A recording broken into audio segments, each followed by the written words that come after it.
আজকে আমি বানাবো বিরি কলাইয়ের ডাল আর ছোলার ডাল। আমি ভিজিয়ে রেখেছিলাম রাতে, ভিজে গেছে। এটাকে আমি শিলে বাটবো। বেটে নিলাম। এর মধ্যে আমি দিলাম পেঁয়াজ আর জোয়ান, একটু নুন আর অল্প একটু হলুদ দিয়ে আমি মেখেছি। আর এটা ঝোল বানাবো।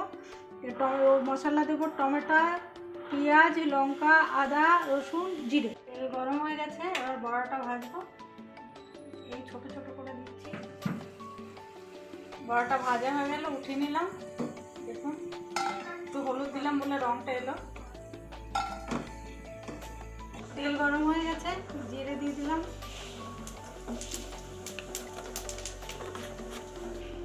আলু দিয়ে দিলাম। পেঁয়াজ দিয়ে দিলাম একটু। পেঁয়াজ দিয়ে ভেজে নেবো পেঁয়াজটা ভালো করে।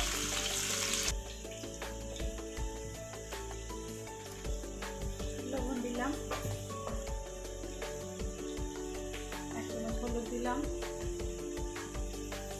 একটু ধনে পাউডার, একটু লঙ্কা পাউডার, আর যেটা মশলাটা মিশিয়েছিলাম পেঁয়াজ রসুন, এটা দিলাম।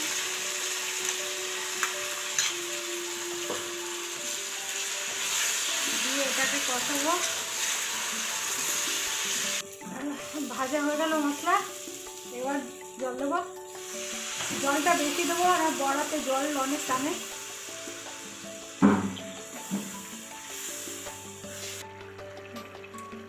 চিনি দিলাম একটু। চিনি দেওয়ার পরে আর বড়াগুলো দিয়ে দিলাম। ওটা দিচ্ছি, দিয়ে ডেকে বন্ধ করে দেবো। বেশি ফোটাবো না, ফোটালে ভেঙে যাবে। বড়ার ঝোলটা হয়ে গেছে, একটু ঝোল ঝোল রেখেছি, নইলে বড়ার ঝোলটা টেনে নেয়। আর যখনই বড়া বানাবেন একটু ঝোল রাখবেন। আর ভিডিওটা লাইক করবেন, ফলো করবেন, কমেন্ট করবেন। নমস্কার।